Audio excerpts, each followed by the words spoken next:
welcome back to On the Road with Flora and Note, a podcast where we share our travel stories, personal insights, and candid conversations while on the road. Wow, good for you. You still remember it. It's been 3 months since I said that. It feels so good to say it again. It feels so good to Be back and doing podcast. Yeah. And well, today we are in Burano in Italy. Venice, Italy. This is a colorful fishing village, and we share more of that in our other channel, on our main travel channel, where we are currently doing an Italy series. But we wanted to come back and, have these conversations again because we've missed them. And just a quick reminder, if you prefer to listen to our podcast, we are also on Spotify Podcasts and Apple Podcasts. A little update, a couple months ago, we started getting really busy with just catching up with work, but also with lots Family of and friends and family visiting us and friends that we haven't seen in quite a while. So it was just all very exciting for us. And I think we got overwhelmed with the amount of work we had. Yeah, we were like full-time tour guides. Yeah. for those months. Took my dad to Seoul, Japan, Vietnam, Thailand. Went to see your parents in Hong Kong, and my mom to Hoi An again. And then our best friends came from Canada to see us for 2 weeks. Yeah. And it was all like really good times. And unfortunately, we feel like we had to give up one thing at the time to just be more balanced, and we gave up the podcast. But we are hoping to not do that again. We want to keep this up because I know a lot of you enjoy these conversations, and we also really enjoy sitting down and having these conversations together. Yeah. So excuse the boat noise because we're right by the ocean here. Is it the ocean? I think it's the lagoon, the It's the Venetian lagoon, lagoon. Yeah. We have an interesting topic to talk about today. It actually stems from our experience being here in Italy. We were thinking, why is it sometimes a struggle for us to show affection? And not specifically like to ourselves, but to our family, sometimes to our friends. As an Asian. As an Asian too. We're not sure if that Asian thing is like a huge factor or not. Definitely. I think it has a huge factor. We were thinking about this because a couple weeks ago we were in Rome and we went to this viewpoint, and and we were surrounded by couples, and they were just kissing and making out freely and staring deeply into each other's eyes with so much love. Like we enjoy seeing them, but for us, we kind of feel uneasy doing that ourselves. Yeah, I think I'm probably worse than you. You're like, should we make out here? And I was just like, I don't know if I can. I don't know. It's they don't even care if we're making out, but it's more of like, I'm not used to the PDA, you know, in public. Yeah. But there was another moment when we were in Rome where I think this was in Florence, where I just saw a mother with her kid on the bus, and the kid probably like 4 or 5 years old, but he fell asleep, and she was like stroking his head and stroking his hair, and she looking at him with so much love and affection. And I was looking at them and I smiled at her, and she gave me a big smile, and I just felt like she's so loving, and you don't see that.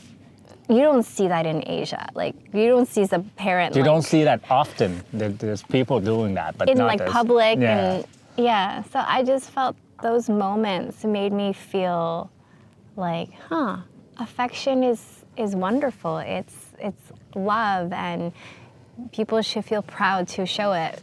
But why do I struggle sometimes? I think a lot of it is the Asian culture. Like, what is your household like growing up? Like, do you show affection to your parents? I don't remember. Don't think so. And we even rarely say I love you to each other. Not until lately. Not until that I'm an adult, When I was a kid, I don't remember like hugging my family and telling them I love them or sharing my emotions with them. My family is a little better as my mom is, I think, more of an affectionate person. She isn't as like proactive, but I feel like if I wanted a hug and I go to her, she will be ready to give me a hug and her arms wide open to receive my love. But do you say I love you to your mom and your dad? I think so. Do they say I love you too? like not like awkwardly, like openly. You know what I mean? Yeah, I think mom has this thing more with me. Like dad loves his family, like loves our family, loves us so much. But there is this feeling where I get like I know he loves me, but I never know if he's going to be shy to hug me back or say I love you. I think a lot of it is being shy, Yeah. even in your own family. I remember when we went to pick up my dad from the airport. So I haven't seen him for a few months, and we're at like the Vancouver airport, and my mom's like, "Dad's coming home. We're so excited to like see him." And we were waiting for him, and as he comes out with his like luggage, we're all like running up and giving him a big hug and greeting him and like welcome home. My dad would feel awkward. He'll be like, "Okay, let's move out of the way. Let's move out of the way. There's Like try people to change behind the us." topic? Yeah, but I think he's happy, but it's just like the attention. And I have that too. I think I probably do that to you as in like, "Oh, there's someone watching, let's go." Oh yeah, you do that a lot. Like I feel more free showing affection in public, but you feel very uncomfortable a lot of Yeah. time. So maybe aside from our upbringing, it's actually personality. We care about what other people think. Well, I grew up in Thailand, and Thailand is a Buddhist country. You don't see people kissing or even like good point. hugging in public, you know? Even the way they kiss, they don't go like mouth to mouth. They go like this. Your cheek, give me your cheek, and I would be like You sniff. sniff. You sniff, you don't go like that. It's so different. I remember when I was little watching TV, Thai dramas would blur The kiss part. the kiss part, or there was no kissing part. The man and the woman get together, and they would just like lean back, towards each other. or no, like hugging each other, and then lean back off the frame. That's it. You never see them kissing, or if they do kiss, it's just like this on the forehead, like that. That's the Yeah, end. I agree. That's the end of the Thai drama. I've watched some Thai dramas, and it's like after like 10 episodes, you're like, they're finally together, and it's like, oh, he kissed her on the forehead. Yeah, yeah. Yeah. So kissing and showing love in public, it's not a thing. But even though I'm not as like affectionate as you are, but I think I still like show love in a different way. Yes, You know, yes. like I always can find things that are missing for you, and I do the laundry for you, and I No. find the lip balm that you're missing all the time. It has nothing to do with the amount of love. the amount of love. It's just a different way Asian people tend to show love. It's very different from Caucasian or in Western culture. It's not Yeah. just love towards your lover. It's towards your friends, family. towards your friends. Even little things like having your mom or your dad come to you and be like, "I'm very proud of you." That's really a hard thing to happen in the Asian family. But you know that they are proud of you. But for them to actually voice it, it's a different story. Well, when you're younger, you're not so sure if they're proud of you because they're not saying it. So that was tough because I felt like, am I not doing well enough? Like I did have that thought when I was younger. But then as I grew older, somehow I started to understand them more. So I know they are proud of me. And they also more openly say, I am proud of you, which makes me really happy. Because I think when you're young, maybe they have fear. Maybe they fear that if I'm saying too many positive things, if I'm saying too many things, she might get too arrogant, So there is kind of that thought. So somehow when you're older, I feel like in my 30s, suddenly it's like my parents show me more affection than when I was younger. But then seeing our friends and our brothers and sisters having kids, it's such a different relationship. They show so much affection to their kids. So it's almost like maybe like they're trying to bridge that gap between they didn't feel that affection when they were young. So now it's their chance to be parents and they are able to openly show that love to their kids. Didn't you read something on Reddit that was very funny? You read a thread about you were Googling affectionate in Asian family. Yeah, there was a long thread, like a couple hundred different comments. People who share the same feeling as us. People just saying how, like, my parents can't they just be proud of me just once in my life? I'm like already in my 60s or something like that. Like, it would be nice for them to just say like one proud thing about me and like, how come I never get a hug and I see my other friends getting hugs from their parents, like those kind of things. So I think, it's relatable to a lot of other Asians out there. Well, to our family, to our parents, we're not saying that you are not proud of us. We know you love us and we know you are proud of us. It's just, sometimes we can't tell. Yeah. I mean, okay, now that you say it like this, I feel like it's not one way, right? Like if they have trouble showing affection, maybe because they also didn't get that affection when they were young. True. So for us to really break the cycle, we need to show affection to them. Because once they know how that feels, then the circle is complete again, right? Yeah. But you grew up in Western culture. You grew up in Canada. You moved there when you were 3. And you never dated someone and show affections in public, openly.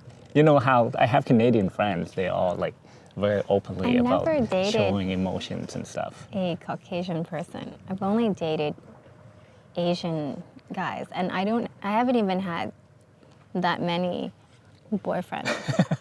You're my second real boyfriend. I'm the same. I never dated anyone in Canada. You're probably the most comfortable with affection, I think, out of all the people I have dated. Yeah, because out of all the people I've dated, you're probably the one who doesn't care about what other people think. Yeah, so I think it takes me kind of outside my comfort zone a little bit because I'm so aware of what's around me. But you're always like, don't mind them, don't care, it's like, just do our thing. So I think I'm already slightly better than before. Yeah. Hey, give me a kiss.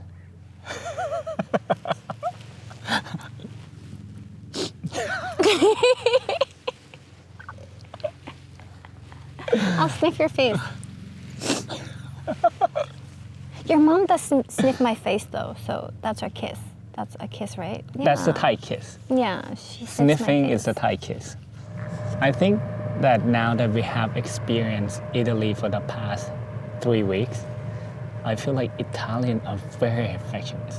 Everywhere we go, you go to the park, you always see couple kissing, making out. You go to the restaurant, the girl will sit on the guy's lap. That's true. Yeah, we see that so often, and sometimes we look like, is that comfortable?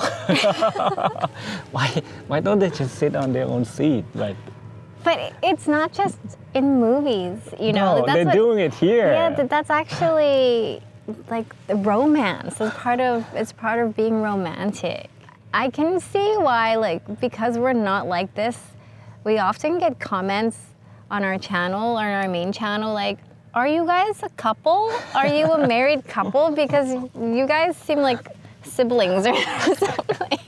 Because we just enjoy having fun together and stuff, and maybe we don't come across as so romantic. But I also feel really happy when I see people in love and it's they're in their own world. Yeah, same. Yeah. They don't care about anyone looking or judging them. I feel like when we first started dating, we had that era of it was just just me and you, we just see each other, you know?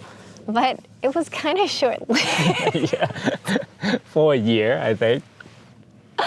Well, no, we long distance for like 4 years. So we kind of built up our relationship through talking. Like even if it's 5 minutes a day on Skype or something, we made an effort to talk. So it was a combination of like making the effort and consistently talking to each other that kind of made the long distance work. And also I think a common dream of ours is to finally like be together and have a life together, have our own first house together, have our, you know, first like travels together, and like all of that stuff was the dream that kept the long distance alive. But I guess we didn't have that long of like an affectionate period because we just weren't with each other. Do you remember when you watched like Western movies and there's a scene when mom and dad kiss and the kids go like, ew, gross. Have you ever experienced that in your family? Like have you ever seen your mom and dad kiss in front of you? Yeah, but I never thought it was gross. I haven't. Never. I never experienced that. I guess that's true. Yeah, I mean, I've seen it, but it's not that often. So when I see it, I would be like, oh, that's cute. But I'm never like, oh gosh, stop it, no. Like, no, never like that. So it's a lot to do with upbringing and our culture. Culture, personality, for sure.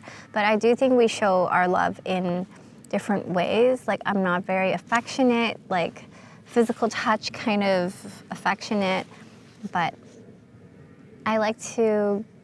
What's your love language?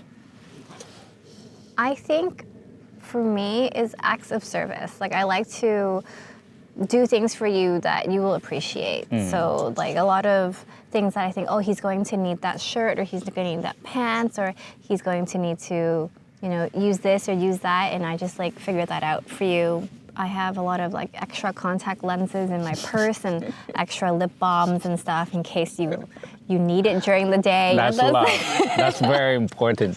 Those kind of things is my love language, I think, to you.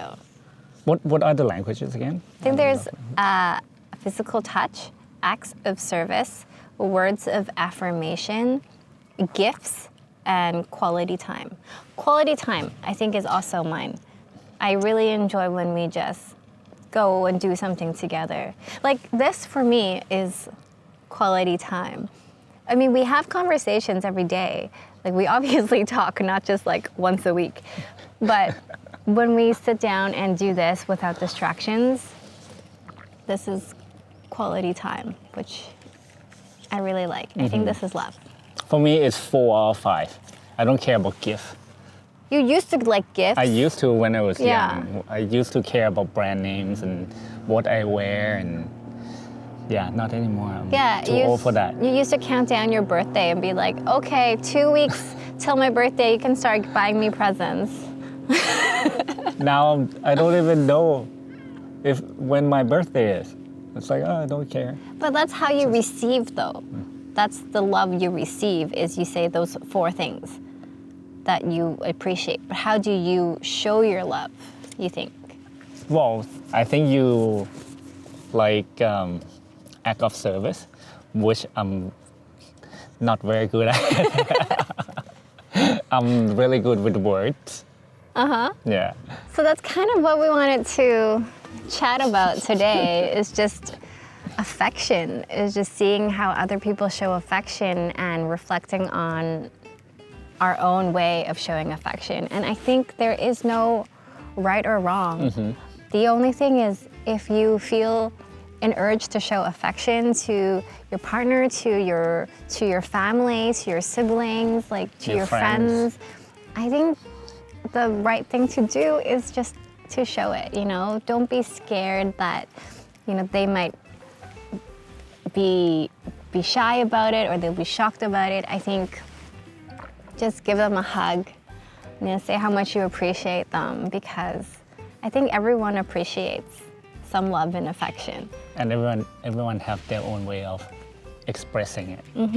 And if you don't make that first move to show affection to someone that you love, then it will be even harder for them to show affection back to you. Yeah. So yeah, that is what we kind of take away from this. And when we see our parents again, I think, yeah, I'm ready to We'll give them a big hug and big kiss. Be like, I love you so much, Mom and Dad. Right? You're gonna say that to them? Yeah. So once again, thank you for watching or listening, and we'll see you on the road. Bye. Bye-bye.